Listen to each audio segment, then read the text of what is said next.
Hello everyone, today we talk about Indian parasols and flags of the 14th-15th century. Now you will say, oh Schwerpunkt, what kind of videos are you choosing? We're not interested in this stuff, whatever. You know that I have to follow my encyclopedical topic choice that aims to complete every single aspect. This is if you really want to define niche any of my videos, you have the permission to define this as niche.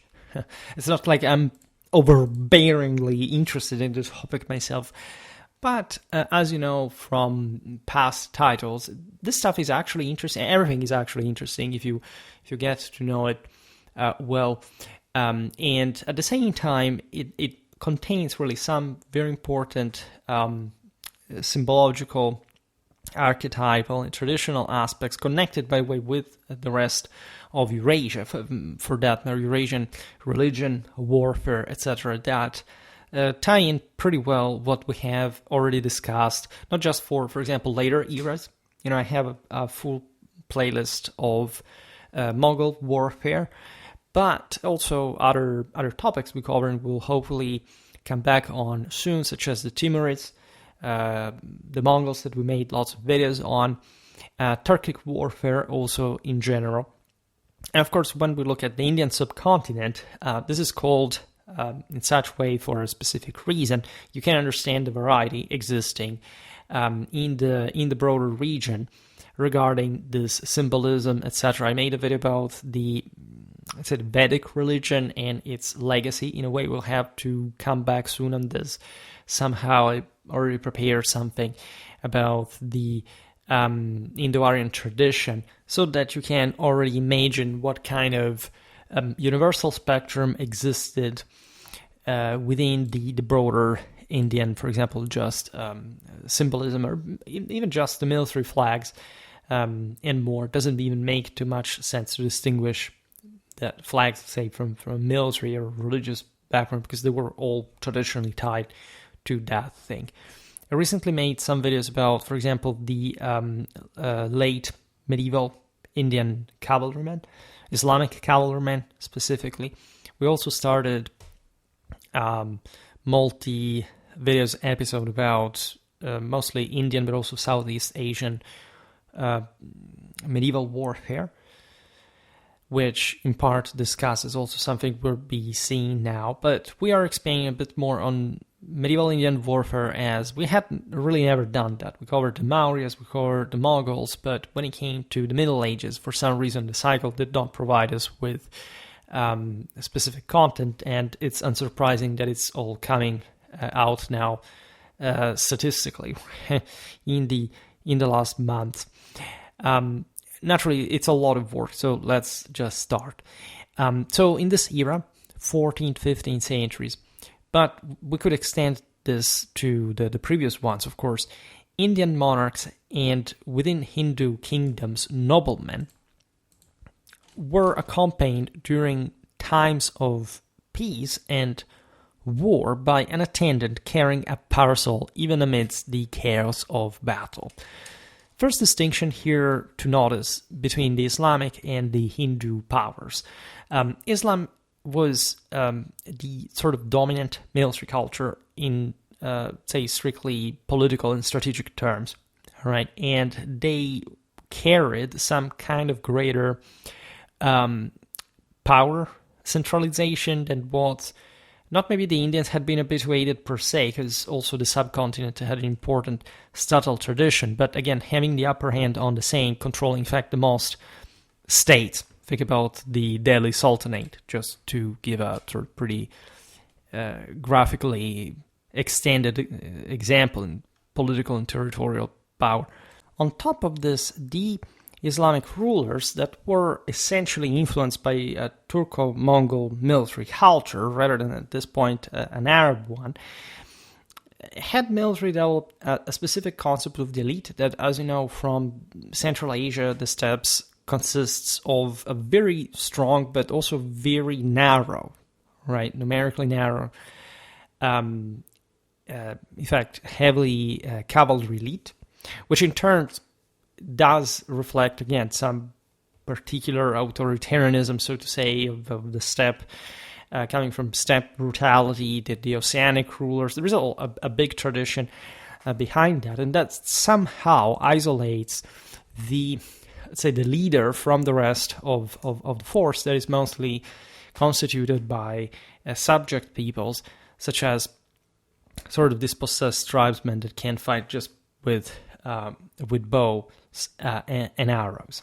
So naturally, in India, things are slightly different from there. So what theoretically will happen is that Islamic rulers would essentially rule also on the Hindus, that, however, had their own specific cultures, and they had a more widespread sense, especially since they had been taken over. Their states had, as Hindu states, had somehow failed largely, but they retain a very strongly aristocratic feudal ethos that connected with the case, the traditional warrior case of India, attributed a specific sacred power to the same individual nobleman in ways that were in fact more feudal, also in as much as, and we discussed this in the series about Indian warfare, probably a much more sort of in fact widespread wealth across the ranks of horsemen compared to the average Islamic one. At least if we take the Turco-Mongol model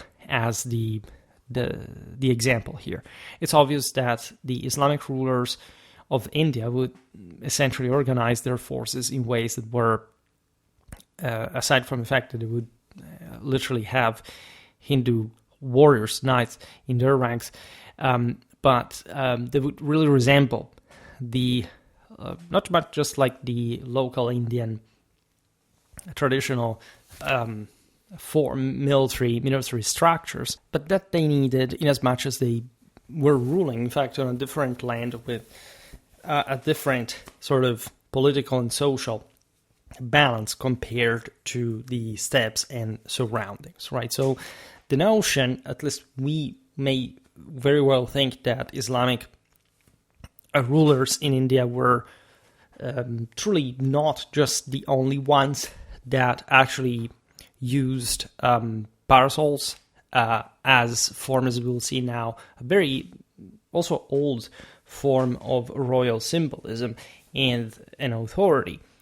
But that this specific symbol was paradoxically more widespread among the subjected Hindu feudal cavalry, that again, why being largely subjected, different forms subjected to the Islamic rulers, still lived in their own world, in their own universe, where they did not quite have, in that case, a sole ruler that they would even especially recognize in a religious sense, given that the Islamic rulers, in fact, had a different religion and also did not, essentially, in order to maintain their power, and could not enforce it to substitute, for example, like these models of power as they had it being historically widespread among the same Indians, right? There is all a history of the parasol that we, for example, discussed recently while looking at the New Kingdom Pharaoh chariot. There we talk about the parasol symbol, that obviously enough is not just an umbrella to protect yourself from heat during battles, like in pretty difficult climates, like you could encounter in ancient Egypt or medieval India, but that in fact represented the same Holy Ghost aura of the glowing circle, let's say, of the leader's transfiguration, and so conferring to him an appearance that was otherworldly and essentially divine in the guy who was really the medium of the Imperium with God, that bestowed on him that solar symbol, right? This is particularly relevant because if you look at the symbolism, it is actually quite widespread, and even though when we look at these parasols, we oddly realize that they were used, in fact, in particularly difficult climates where you would really want to be, let's say, protected from the sun, paradoxically, as you would attribute to that the divine, say, divinity, the divine symbolism par excellence. that the useful and the more sort of ideal were coupled in this form of symbolism. And again, if you look at the ancient, even Indo-European warriors, etc., the notion is that the Holy Ghost, that is the victory, precedes the chariot, and that the sun is always top of it. So even if we don't see these parasols for saying, normally the Romans or the Western medievals or whatever, they were conceptually there in other forms, right? We talked about Bouvines recently. We've seen Otto of Brunswick's Holy Roman Emperor carved with the eagle and the dragon. All symbols that, as we'll see now, we'll find in part in the same Indian, were pretty universal as far as that power is concerned. In fact, this is what really matters. The parasol, in many ways, could be seen as yet another ensign, as the many that were carried in the army, so not being such a totalizing symbol. But as it happened for certain regions, for example, with the Nakarakana, the set of drums that were conferred in the Islamic world, including in India, by the way. There is a tradition among the Mughals, I made a video about that as well, as a form of actual imperium. There was literally so many drums, and so big ones you could get in the Islamic world to symbolize your rank, right? And for reasons that were oddly practical, if you are also acquainted to the type of warfare that historically had brought that out. This is also before Islam. Also the Parthians did that. So there's a Middle Eastern bias to that. To India, there is a more local tradition of parasol per se, given the alarming heat of certain parts of the subcontinent, which definitely makes a lot of sense. And it's very important that this parasol would rise to essentially the highest, the symbol of highest power and honor in the chaos of battle, right? And consider that there is a chariot connection as well in Indian symbolism that, as you know, from the Mahabharata, I mean, it's very old, and it resonated, especially as we said before, among the Hindus, that obviously did not fight at this point, essentially with chariots anymore, but had a long tradition, and they had abandoned chariots relatively late in time for being a relatively advanced civilization back in the first centuries of antiquity. And we will talk about that too, because again, you can't find everything in the Indian warfare playlist that even in the absence of certain videos tells you by the scope how much there is to talk about regarding to these topics. So the Hindus termed the parasol a chhatra, a symbol deeply rooted, in fact, in Indian tradition, representing sovereignty and divine protection. This emblematic role of the chhatra is further illuminated by its depiction in ancient Indian art and literature, such as the aforementioned Mahabharata, where it is described as the divine canopy shielding the righteous king, right? And it's the aura of transfiguration. Essentially, you can't. It's the manifestation of the passage to the perennial divine order, right? And so it's something that just per se confers you another worldly power that renders you invincible, just like Arjuna in the poem backed by Krishna, and aligning the sovereign's rule with cosmic order. I made multiple videos about the traditional doctrine of sacred royalty. We continued discussing this virile centrality and how as in the same Sol Invictus symbology, that by the way owed much to the Middle Eastern and actually Indian Mitraic iconography, or at least the Romans had their own Dioscoroi themselves. Mithras, as you know, is just essentially one of them from the Vedic tradition that remigrated to the West, but that was present everywhere. It wasn't really this new weird Eastern cult that somehow arrived out of nowhere, as people still believe, not understanding basically anything about Indo-Europeistics, nevertheless. And the eternally rising king of the living, right? The symbology of the rising, also in the Egyptian tradition with Ra, with specific colors that we'll see now, including the red, that you could connect with the purple, with the sun, entailed that the ruler manifested, of course, in a metaphysical sense, as an eternally fighting and rising sun, right? And so in battle, the chhatra, in this case, from an Indian standpoint, it embodied exactly this symbology, right? And you know that returns, think about the Sun King in the West. That was not just random. It literally, in the 17th century, Versailles, people knew that, right? It's just today that they told you, oh, well, it's just the sun because the sun is powerful. No, literally, at the time, in the Renaissance, they knew specifically well what that tradition meant. You have been erased that in the last couple of 100 years because you have been trained to hate the ancien regime, but all this knowledge was universally known at the time, and it's unequivocally there in use. In fact, you can see it here as well.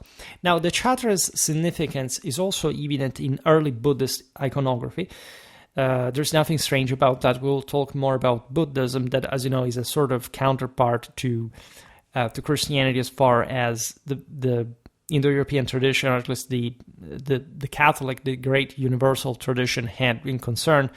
Buddha was he was a warrior of the military class that basically rejected the level of fall that the imperium holders had sunk into, and tried to reactivate those standards in a more morally principled way, regardless of the fact that, of course, also Buddhism is probably the single most modified and bent and sort of inverted religion ever in its history. But this is part of the game in many ways. Buddha, the enlightened, right? So the iconography of the aura, of the light, of the sun, it was identical, again, also in Buddhism to the one you see in the aforementioned European tradition, which is exactly also what existed in India with the Vedas. And in this early Buddhist iconography, you see the chhatra appearing above Buddha's head. There are different sources. Admittedly, here, as you can see here, also from my selection, aside from the copyright limitations, India there's a problem we already discussed in the video about, in fact, medieval Indian warfare at large, has a very stylistic art, which largely precludes us a sort of more realistically accurate iconographical disposal. Mostly, yes, there are modern studies that reconstruct what, say, medieval Indian armies would have looked like, which were naturally quite beautiful, like only in the Middle Ages any culture can resplend like. But the capacity here to place anything, as you understand here, I mostly use Persian manuscripts that are in many ways mirroring very similarly what was also used in India in many ways. Think about the Timurids, think about the Mughals later, like basically the art is somehow shared, but the Indian one is so stylistic that it's as if, like, they were still making mostly statues from ancient or medieval times in the same stylums, and so we can't quite have a full picture of 15th century, say, Indian cavalrymen unless you look at some other region surrounding that. But there are, again, as far as the chhatra here, for example, sculptures like those at Sanchez that display at least what these items would have been. This chhatra symbolizing spiritual authority and protection from worldly elements, which especially in India, and literally like with the sun, the climate, the weather, and the the enormous forces crawling in the Indian netherworld, of course, were loaded with that, as pretty dramatic iconographic style. This date is essentially flexing, dominating the surrounding sort of puzzle of cosmic order that is quite uniquely Indian in artistic terms. Now, among the elements, only a king could claim the privilege of owning a white parasol, right? Because white was the color signifying purity and regal exclusivity, for obvious reasons, and so a marker of supreme authority, right? Besides, remember here we're talking Muslims and Hindus alike, right? As we'll see now, something likely changed at different times. As you know, in Islam there are different sort of sacred colors like white, black, green, etc. that all symbolize different things that are also relatively debated because they're not univocal for the entire Islamic world, and not just because different sects have sort of different history regarding that. And it's all the more difficult, naturally, to study this for the Middle Ages, and especially in areas that are not, again, overwhelmingly documented in relative terms like India. Now, these parasols were typically crafted from luxurious silk or velvet, embellished with pearls, precious gems, and gold tassels, reflecting in the sense, the obvious wealth and status of their owners. Right? The steppes had added a bit of flavor to this, because in the steppes, given you're constantly on the move, you can't carry much of your wealth on the move, so you try to load yourself at least with some precious elements that you will ostentate. Also, because in the steppes there is not much surplus to begin with, you hopefully got that through plunder, which meant that you signaled that you were a better warrior, and so more people could follow you, so you could also reward them as you had enriched yourself. So this exhibitionism, so to say, probably poured into India further through the Turkic invasions.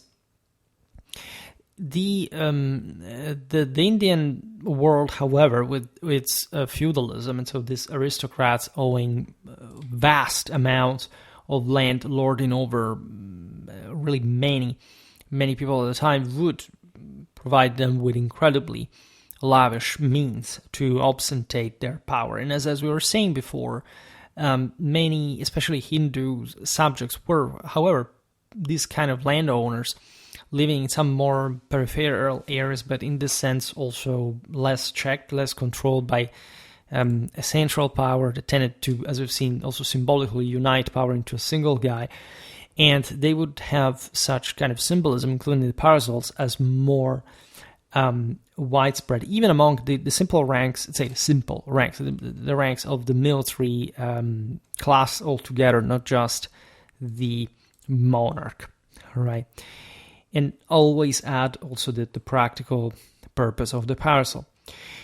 The craftsmanship of these parasols often involved intricate embroidery and applique work, a testament to the skilled artisans of the period, whose techniques are documented in medieval Indian texts like the Mana Sollasa, which is a 12th century treatise on royal arts and governance, that naturally refers also to this kind of sort of external attributes of power, so visible attributes of power that defined it as an immediate instantiation of divinely bestowed power on earth.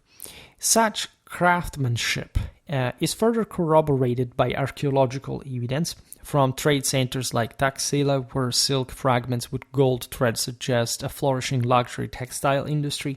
I mean, it's kind of obvious. India at large was rich, especially again, few people owned most of the wealth, and so you would have this kind of elite craftsmanship moving also the great part of the economy.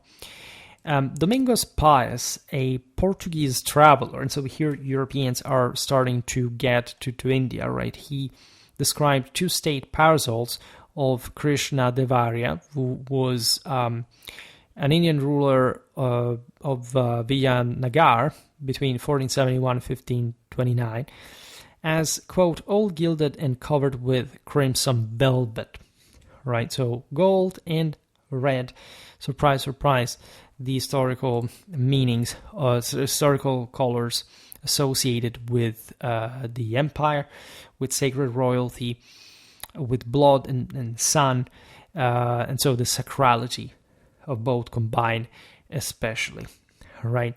Naturally, Europeans at this point were already, toward the later Middle Ages, developing some, as we will see also better from other videos, what we properly call heraldry, which is actually a modern subject, not a medieval one. During the Middle Ages, there wasn't such a thing like heraldry fully developed as a specific, at least it depends on where you draw the line, but say the most documentable forms of heraldry are something that are especially defined in the way we conceive and still use heraldry today in the Renaissance, rather.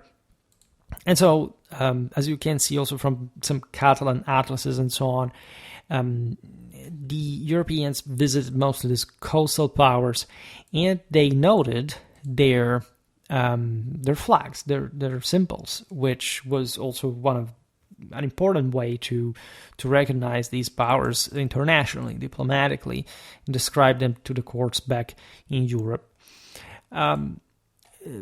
Paes also adds that a blue parasol in the same source, likely less formal, was used during hunting expeditions, right? And interestingly enough, we have if you watch the video about the late medieval Islamic Indian cavalrymen, very interesting blue colors attributed to quivers, to dresses of great kings and warriors that, of course, like there were different colors at some point. Blue is somehow commoner, at least it's still an attribute of certain nobiliary qualities and so on, but that would have matched with, in fact, such higher meanings as well. According to Duarte Barbosa, that is another contemporary observer, because again, the Portuguese are the first ones to, as you know, to reach the Indies from the sea, and so more regularly document the place. Quote, the parasols are so made as to open and shut in many cost 300 or 400 cruzados. That was a Portuguese currency, a sum equivalent to the price of an affordable horse, which means that literally, like, again, a parasol was not as expensive as the most powerful de Trait, but let's say some of these parasols were really just more expensive than most guys', most fighters' horses, literally. And this speaks volumes about the level of prestige attached to it. We're talking about the high nobility in practice.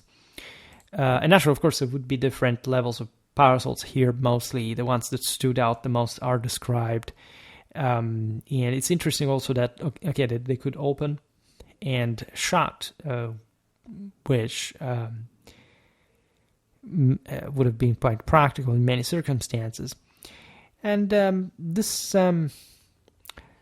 Portuguese sources underscore the parasol's value is both functional and status-defining artifacts. Thus, the mechanical ingenuity of these collapsible parasols, as Barbosa notes, reflects the advanced textile and metallurgical knowledge of Indian craftsmen who integrated functionality with symbolic grandeur.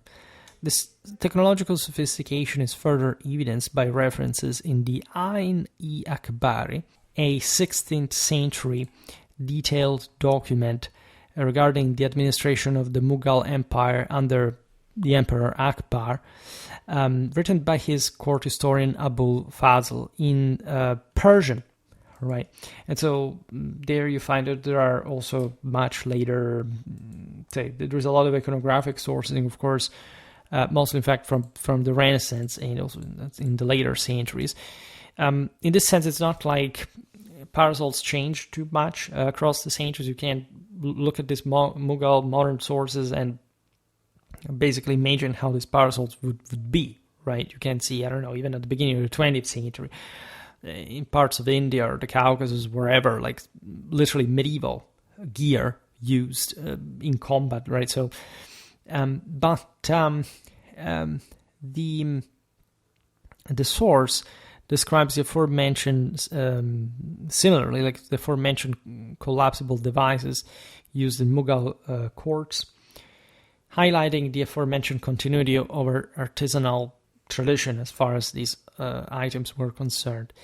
In the Delhi Sultanate, the parasol was a privilege reserved exclusively for the Sultan, right? Reflecting, again, the tendential, the tendentially greater centralization of the greatest power in the region, and symbolizing, of course, the Sultan's singular authority.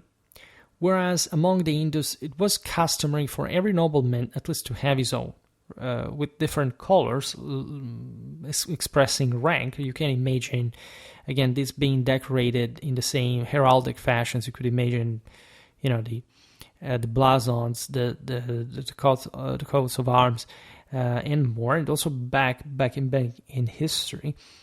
And in fact, we can imagine actually for the later Middle Ages these emblems to become ever more important, right? Also in a conventionally recognizable sense, meaning that in the later Middle Ages, also India, of course, goes under this process of refeudalization and aristocratization, as already very marked that they had been compared to other parts of the world. And so we also see more elaborate elite parasols, so to say, to in fact document later on. And it's definitely obvious how this broader distribution of symbolic prestige through the parasol existed within the Hindu socio-political hierarchy for the reasons that we explained before. Islam is sort of paranoid towards earthly power in a way, and so at least there is the sense that if you are in charge, you must be fully in charge, right? Not just, and you must be able to control that power. Whereas among the Hindus, you would have a more sort of archaic sense that the individual could be more of a hero and deal by himself, right? It wasn't much of that subjection to the law like you find in the Quran, in the etymology of Islam, but something much more, again, hero, sort of individual based, like, which well aligned again with the Indo-European legacy of Hindu military ethos.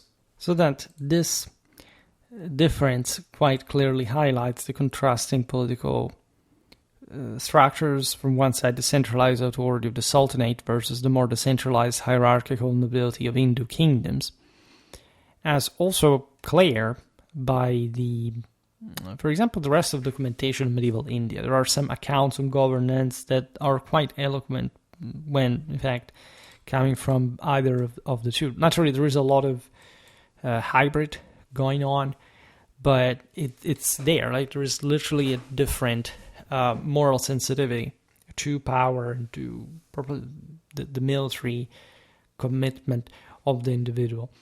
The centralized symbolism of the Sultanate's parasol is further contextualized by Persian chronicles that, aside from the illuminations, also come to our help in a literary sense, describing similar exclusive emblems in the courts, for example, of the Ilkhanids, suggesting a shared political vocabulary across Islamic polities. There is an interesting source dating to 1436 depicting the Battle of Delhi in 1398. I couldn't find, unfortunately, a copyright commercially expandable image for it, but quite straightforwardly, it carries a gold parasol, which is also a vivid testament to the solar significance of the emblem as well, and especially again, naturally this could be some poetic artistic license, but we have to imagine literally gilded. We said it before, it was described with the Portuguese source as well. Gilded parasols. Besides, as I've also used here, some image, a more sort of customized, like personalized color and motive, etc., depending on who you really were in this bigger system. Beyond India, as we were hinting at before, Persian, Mongol, and Timurid military leaders also employed parasols. That's also why we get all these Persian manuscript illuminations that I spent here for India, basically, because they would have used, again, very similar parasols in the way they're depicted. There is naturally a ceremonial dimension to the parasols. It would have been sort of parade parasols, for example. Although we should never say, okay, well, this stuff was just used for parades and never used, especially with weapons. Like, of course, if they are sort of grotesquely larger and especially heavy weapons, yes, there is a very specific way to discriminate between the two. But if we look at something that is otherwise identical to what could have been brought in battle more with less risk and greater agility, but it's still functional, it's still within the range, like the size and weight of what would have been used in battle. It could have been overloaded with precious stones or decorations, whatever, but it would have actually been used there, because after all, during battles, you were losing much more than that in the moment. So paradoxically, this incredibly wealthy stuff had to be exhibited, as we were saying before, as much as possible to really confer power, precision, in the sense, morale boosting capacities to the same leaders on the battlefield. Besides, you could simply recognize the leader through that, which was something that, according to the dictamen of chivalry, as we've seen also in videos about the Battle of Tagliacozzo, where literally the Marshal of Charles of Anjou dresses like him, like he dresses his own insignia and gets killed in the process according to a pre-established plan. Well, you understand what kind of moral forces laid behind this mere exteriority. And so never take these parasols for granted. And there were people literally trained to fight to the death before giving this parasol away to the enemy. Naturally, these insignia were quite prized during battle to seize from the enemy. Besides, this tradition of the parasols comes pretty far west. For example, Mamluk sultans in Egypt and Syria utilized parasols themselves, with theirs specifically known as, quote, the dome and the bird, fashioned from yellow silk with intricate gold embroidery. There's a bit like the collar of the Mamluk Sultanate, and crowned with a gold-plated silver bird, symbolizing celestial and imperial power, respectively. This is very interesting, because of course the gold embodies in the circular shape is the sun, right? And the bird that is also made of silver, however, so showing how this Holy Ghost descends on the lower dimension is, of course, the same symbol of the imperial power achieved by the military leader. The bird symbolism is quite meaningful because, of course, it's all one with the eagle of universal tradition of the steppes. Consider that the Mamluks, of course, came largely from the steppes that were routinely purchased and raided from there across the Caucasus, even among peoples, again, in places like the Rus or beyond. So there you have, a more straightforward, for example, bird symbolism. that, as we'll see now, is actually present also in India. So what we don't see by lack of specific evidence does not mean that it wasn't there in a broader term. That the eagle was there for everybody, since the Indo-European migrations in the steppes, but also before in other cultures, something similar, like the Egyptians had the hawk, the vulture, etc. So the meaning is always the same. The ancient Egyptians, so you were talking about the Mamluks of Egypt and Syria, we are roughly there across the millennia. You understand how old the symbolism would be, and again, if you watch that video made on the New Kingdom Pharaoh chariot, we talked about the relative parasol there, and so literally in millennia, not much had changed under the sun, literally. The use of such parasols across these cultures highlights thus a shared tradition, more prosaically, of employing shade-giving devices as an emblem of sovereignty, likely influenced by this cross-cultural exchanges as well, as the parasol in that form is not to be witnessed, I don't know, in Europe quite in the same way.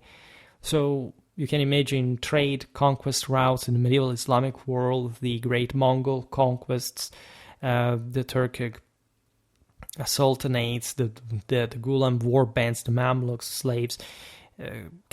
slave soldiers coming really from everywhere and spreading, as I've seen in some recent videos, as far as northwest Africa.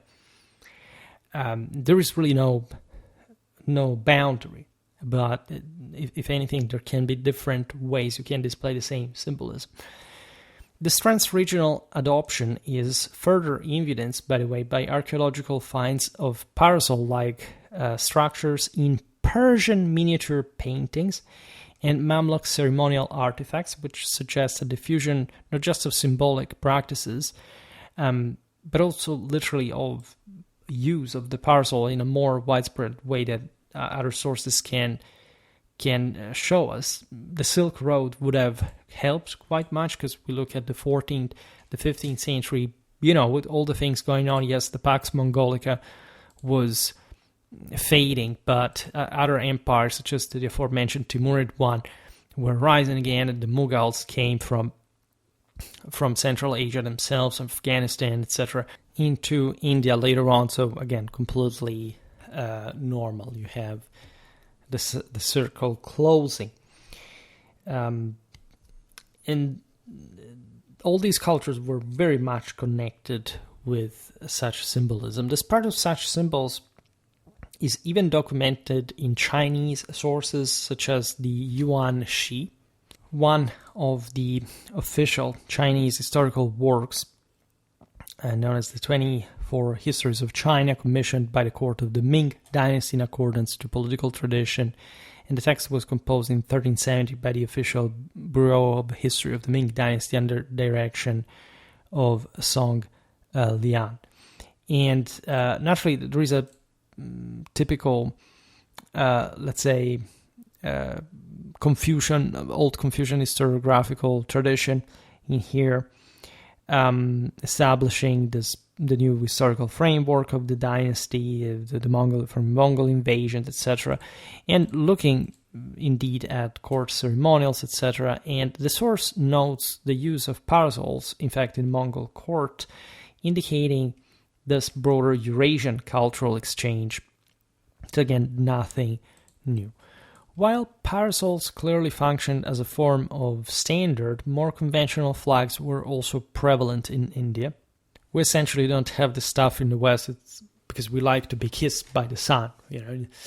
A complex also for milder, let's say, less fresher weather. Let's be blunt with it. But there is a deep connection, in fact, there too, because you understand that these parasols had a mechanical function that, in a sense, hindered the connection with the sun, but also was meant to shelter the ruler from the world in which even the sons arrive to culminate. So they would turn them in different theological directions. While parasols clearly function as a form of standard. Of course, more conventional flags were also prevalent in India. And again, also for these iconographic traditions, fairly scanty. Flags, of course, serve both practical and symbolic roles on the battlefield. I have an entire playlist dedicated to this kind of stuff. In fact, this video is going to go right there. Flags, banners, heraldry. If you're interested in a comparison, I also made one specifically about Mughal India, so not much would have actually changed. There you have actually way more iconography, and it's really, really similar to what we see here. But imagine India as a whole and all the politics that existed there. And so all the kind of flags, symbolism connected with them you can imagine. In the Delhi Sultanate, the army's flags were distinctively colored. Black on the right wing and red on the left, all seemingly adorned with gold stripes, which likely aided in battlefield coordination and visibility. This is an old tradition to attribute. Think about the Mongol, probably Mongol tribes and how they were organized within the Kingizid Empire. There was literally just like different hordes with different colors that corresponded in theory to the whole body, corporate, so to say, of the empire. The Sultan's personal flag was black in Delhi, a color reserved exclusively for him. As Al-Umari, that is a 14th century Arab historian, emphasized, quote, nobody can possess the black standard except him. Right. There are reasons why in Islam this could be the case, but they're not so straightforward. At some point there would be different influences from different traditions, etc. So this varied within Islam itself. This exclusivity, however, underscored the Sultan's paramount status. The flag of Qutb-ud-Din Aybak, who ruled, we are a bit earlier in time here, between the mid-12th and the early 13th century, but within the same Delhi Sultanate, featured a new moon, the crescent. Made a video about that symbol. We will have to further dig into that. Millenary, very old one, also used by the Romans, by the Sumerians, etc. It's always been there. The dragon, interestingly enough, which, as you know, is a sort of mixed chthonic and Apollonian symbol, especially if you look at the Chinese tradition. There's plenty of that as well, but it's in the West. It's pretty much the same thing, except it's more of a chthonic symbol than the celestial one in China. Here we're perhaps a bit in between. Or lion emblem, by the way, depending. The lion represents the majesty of royalty. So it's all connected with a rising power, a transfiguring power, or a ruling one, right? It makes all sense along the aforementioned patterns. Each symbol evoked strength and celestial authority, while the flag of Muhammad ibn Tughlaq, who ruled the Delhi Sultanate between, let's say, in the first half of the 14th century, bore a gold star at its center, which surely reflected astrological and imperial connotations. Right, the star had also been quite a symbol of sort of Islamic power in different circumstances. Think about Cairo, and there are, like, we don't have the straightforward explicitation of what this gold star was, but it could be like a broader one. I made quite some consideration on the stellar symbolism, for example, in the Hellenistic Macedonian heraldry, right? So the concept is always there. Remember, the Muslims were far more obsessed by Alexander than Europeans during the Middle Ages, which is fascinating, as you have the Magus' tradition up to Southeast Asia. The use of celestial motifs such as the star or the new moon aligns with the Sultanate of Delhi's adoption of Perso-Islamic iconography, because even though India would have had something fairly similar within the pool of viable meanings, attributed to such universal iconography. Indeed, there is something more specifically Islamic that, in part, admittedly, is also the one we can better document, because the Muslims left us more iconography in India in general. So Hindu symbolism is a bit more shaded there. We can't think of something similar, but the one we see is definitely connected with some Islamic bias. All this, in any case, in both cultures, linked temporal power to cosmic order, a concept that is, for example, well explored philosophically, theologically, scientifically in medieval Persian manuscripts.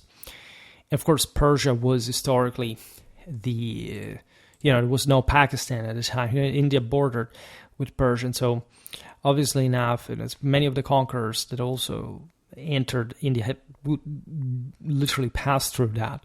So there was also iconographically, but literally a great continuity of ideas, of sort of worldviews. Firuz Shah Tughlaq, who ruled the Delhi Sultanate in the second half of the 14th century, displayed a dragon on his flag.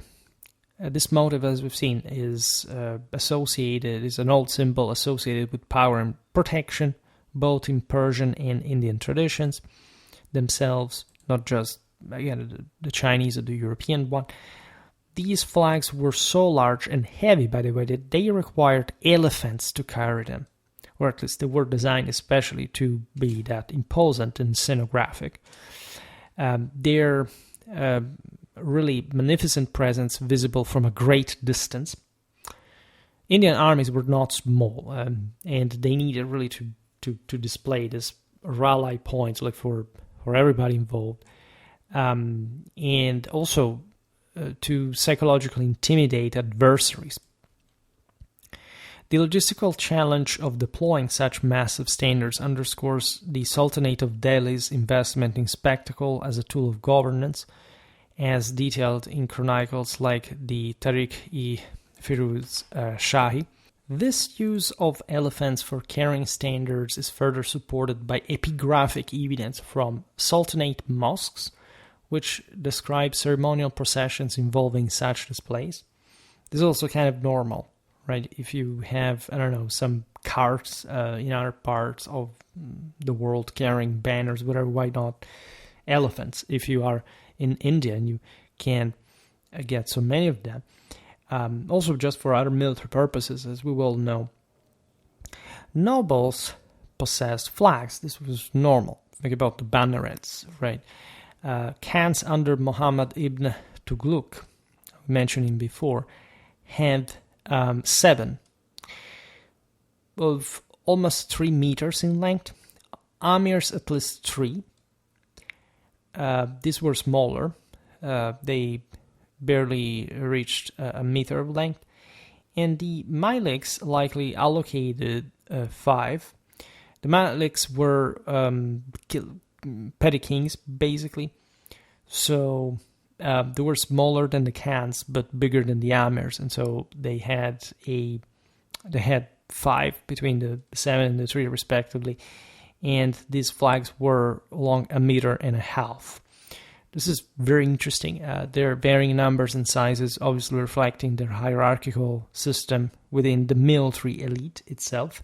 It's a bit like the Nakarakana, as we were saying before. There was this given amount of drums and musical instrument provided together with the same insignia, etc., because these were all together considered a symbol of power. The Tug, just a couple of days ago, I made a video about still, in that case, Holy Roman Imperial noblemen from Tuscany that still could bring back from the battlefields of Central Europe in the early 18th century against the Turks, literally an Ottoman Tug, as a relic. This notoriously was a horsetail standard, and it was also in use. Its nomadic origins tracing back to Central Asian traditions, symbolizing martial prowess. One day we will make a video specifically about the Tug, but let's say it's more about the symbol there that matters rather than anything. Consider that the horsetail was in this sense believed to be moved by a perennial force that was in heavenly, like in the ether, so to say. And so as this horsetail moved, there was a celestial power at play, just as much as the one that the little ringing bells attached to the horse's caparisons and armor that resonated in the steppe, but also in places like India that were believed, especially in the Islamic tradition that was, as you know, aniconic, the actual power, it was the actual manifestation of the empire of the divine, and that stemmed also from practical purposes, especially in the Turco-Mongol armies of Central Asia that had, as we've seen, lots of horse archers swirling around without a precise alignment because there were lights, but still capable of rallying right around a broader sound. There was all a hierarchy, again, the big drum that ordered all the army, but also, and this, especially this lesser element that in fact was guided more by the chthonic drum as opposed to the Apollonian trumpet. And this is what we've seen hierarchically just with the banners hoisted on the elephants, right? It's just the same form. Here in India, you have, in this sense, like the banner, something more useful for infantry, for people that do not run much around, that do not rise too much dust, and at least like rely more on the visual than on the sound, right?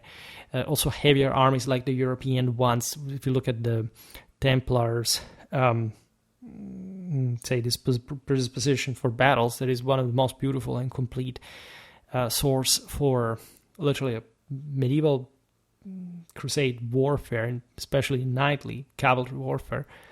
You realize that the visual element was more important as well. And these things really mattered because, again, there was a difference between the Central Asian Turco-Mongol tradition and the Hindu one of the Indian subcontinent, and in many ways that were compenetrated at this point between the two major faiths. Hindu army flags, by the way, bore similarities to their Islamic counterparts, in fact suggesting a degree of cultural synthesis in military practices. Also, how many ways are there to create a flag, for which purpose, right? We know of a Vijayanagar flag embroidered with stars, right, that represent the firmament, the fallen heroes that have made it to, or at least the transfigured heroes that have made it to heaven. The source is the temple fresco from around 1400 in Kanchi. There was a major religious and cultural center, so would also been like very loaded in this traditional symbolism for spiritual and religious reasons.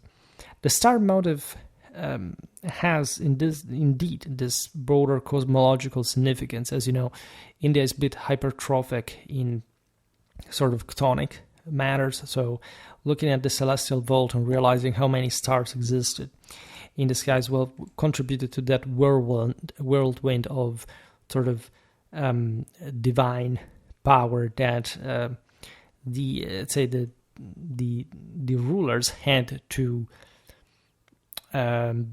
maintain by bridging the two natures, the divine and the earthly one. Thus aligning the kingdom's military endeavors with divine order itself. This cosmological connection is further supported by South Indian temple inscriptions. You know, the South is a bit wild, to say the least. However, something, in fact, a bit less polished and more primitive comes out of this. The source is often describing flags as embodiments of divine will, linking martial success to divine favor. And part of this would have also come, at least this is some speculation, but the fact that the South had smaller militaries, that was some sort of, in the sense, more individual ethos, some sort of like would anchor, let's say, would parallel more frequently in culture, like the fighting hero and his flag's banner to begin with. So the aforementioned inscriptions are also complemented by literary references in Tamil texts, such as the Silapadikaram, which describe star-emblazoned banners in royal processions. The source, by the way, refers to the earliest Tamil epic, right? It's a poem of almost 6,000 lines, and it's basically a tragic love story, but it refers so much of the broader sort of ethos of the era, and so it's quite useful to approach the military also from these texts that, again, are precious in as much as they are more primitive and they have more commixtions, more tensions very often in them.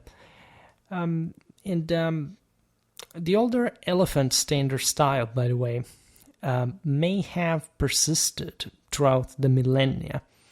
From antiquity, even up to the early part of this period, for the Hindus. We will see this better in other videos, especially the ones about the Maurya, because we see a striking traditional continuity in Indian warfare.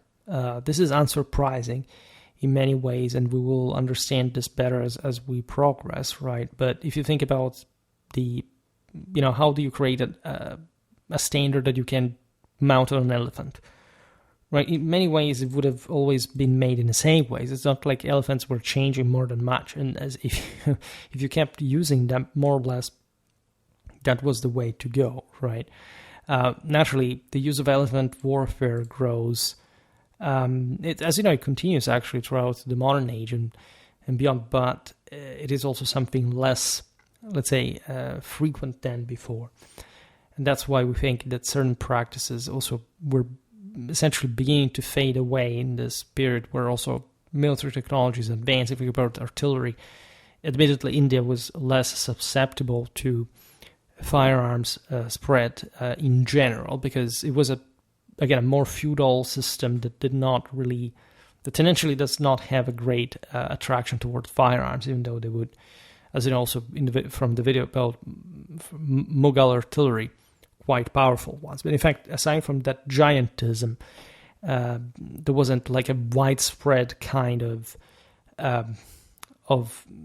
gunnery in Indian armies compared, say, to the West or to the Ottomans. Even though, again, as far as monster guns, they knew their deal in quite interesting ways.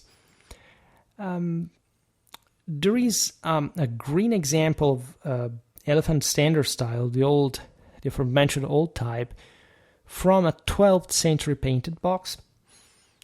So more or less close to our times, likely symbolizing strength and royal authority given the elephant's revered status in Indian culture and whichever symbolism attached to the color in particular. The Vijayanagar Hindus employed horsetail standards themselves, both white and colored, which paralleled the tug of their Islamic neighbors and underscored the blending of indigenous and external military traditions. The symbol of the horse was historically shared by many peoples, by the way, and if we consider especially the Vedic origins of Hinduism, we can't think that it was something connected with that equestrian martiality. And I personally believe that Hindu cavalry in medieval times was much more advanced than we give it credit to. And we already covered this for antiquity, where the same can be said. These horse-tail standards in the late Middle Ages, often dyed with vibrant hues, were not only practical for signaling, but also carried symbolic weight. As we explained before, the celestial measure, let's say, of imperial favor, evoking the martial heritage of nomadic conquerors, but in fact something that was probably shared at the very origins at some point, or even before, by the Hindu tradition of the previous millennia.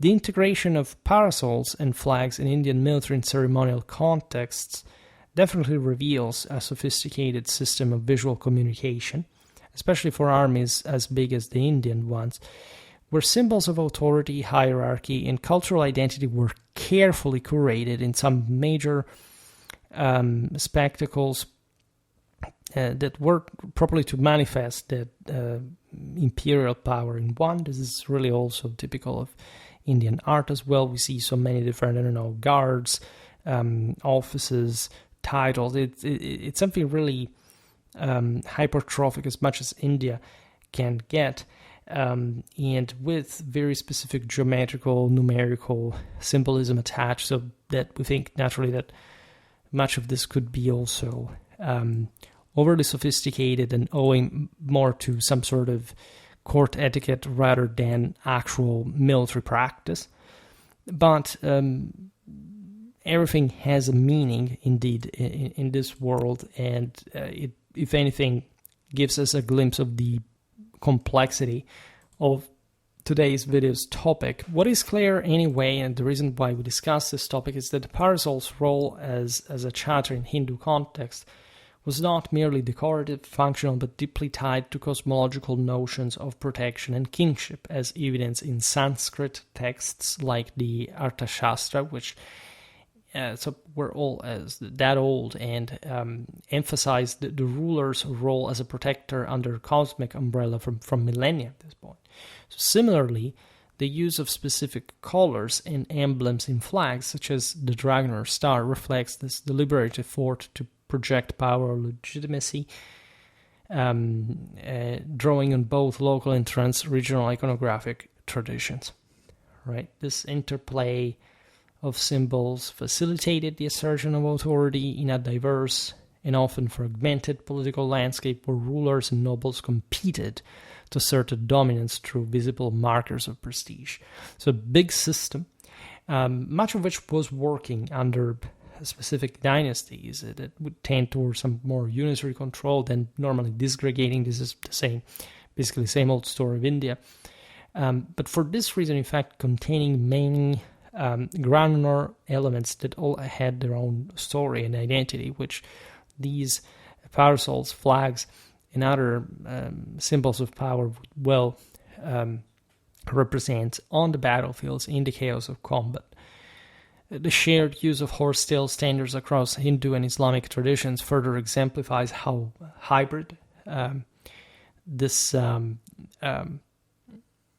subcontinental military culture really was at this point, as seen in the adoption of Central Asian military symbols in South Indian contexts even. Right? You may think that, that it's just in the north. No, really, it's that spread. And this reveals how politically interconnected the system was, how much the symbols of power were truly and deeply felt in a land that had somehow remained unchanged, like even when connected, visited by merchants, by the Romans, by the medieval Europeans, for not talking about the Muslim world, etc., in contact also with China and so on, would still maintain a deep sort of traditional conservatism regarding the views of power, regarding the old Hindu texts and sense of imperial achievement that were partially inherited by the same Muslims that ruled in many parts of the region. And so you really find this from many angles as a cultural convergence. You can see it reflected in the accounts of travelers like Ibn Battuta, who noted the use of similar standards across Islamic and Hindu courts. Right, so you have literally like a foreign Muslim that came from very far away. It did not have anything to do or much to do, at least with the Islamic Indian powers, and it realized that in this land things worked very, very syncretically. Vijayanagar Hindus employed horse-tail standards, but white and colored at the same time. So you have different traditions of the same mold that ended up sort of being declined according to the various vicissitudes of the system.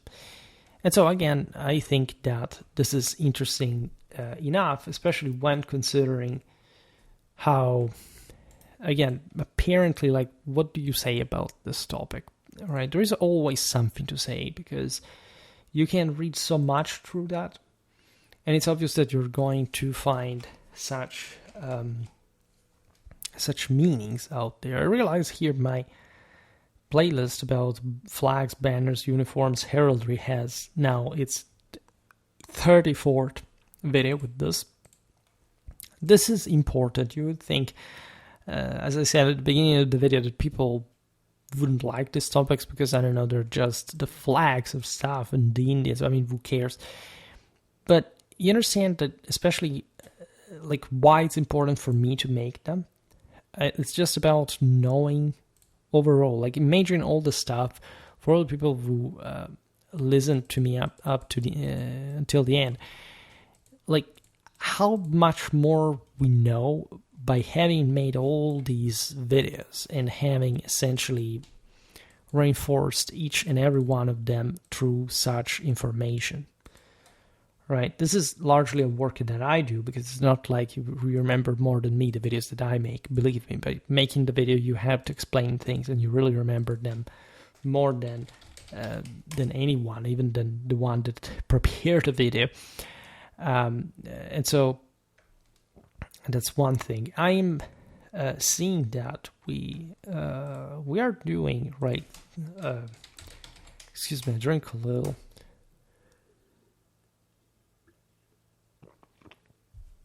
We're doing something. I still haven't made a medieval Indian warfare playlist, but we're getting there. Because this is, I think, the third video on medieval Indian warfare and history. So, again, January 23rd, medieval Islamic Indian cavalrymen. April the 30th, medieval Indian warfare. So this is the third. And again, we haven't made it that much. But overall, considering we also completed the Mughal branch of the cycle, right? There is, I think, a quite important achievement here that I'm really glad to have attained. And yeah.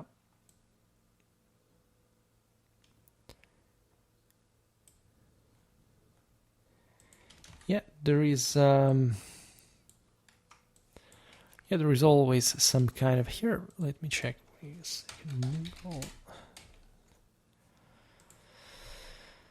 There is really a lot to do indeed.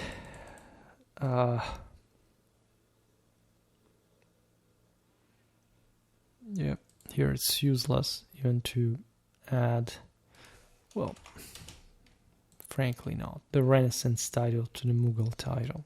Excuse me, just administrative business here. But anyhow, like, yeah. We have so far, how many videos about Indian warfare? 13. Yeah. And 16 on Indian history, because I made some Indian history of some sort. Well, yeah, because there were the Vedas, there were a couple of other... Yeah, but I'm sure I'm missing something at some point, in any case. It's not this enormous thing to begin with, but...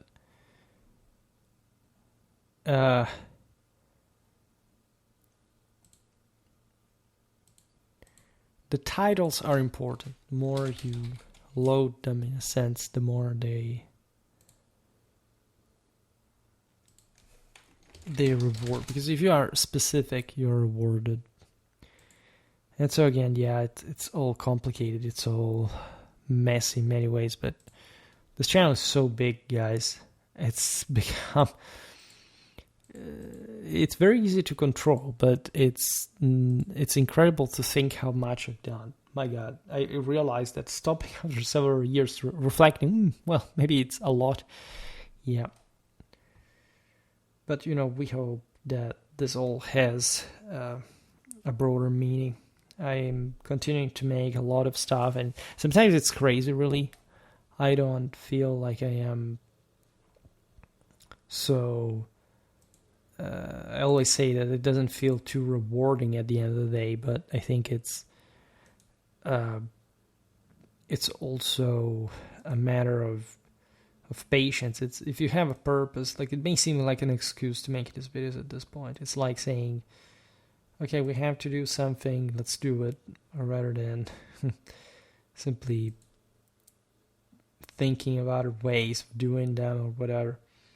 I don't even know how to see this by now, because it's become so strange. And again, I want to continue it, but at some point we must have a discussion regarding this, because it's really, where do we want to go?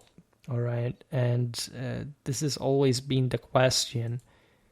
And videos like this are just like a little tacit into a much bigger picture that we have to delineate, per se, in some way. So again, it's difficult to work with it, but it's also worth it, I believe.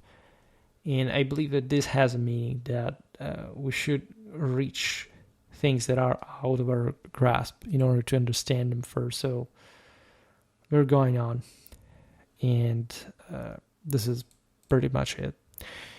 Very well, for today I stop it here. I just hope that you enjoyed this video. If you did, please share it. Otherwise, leave a like or subscribe to my channel if you're interested in my upcoming content. As always, I thank you heartily for listening to me. I wish you a nice time and see you next time. Bye.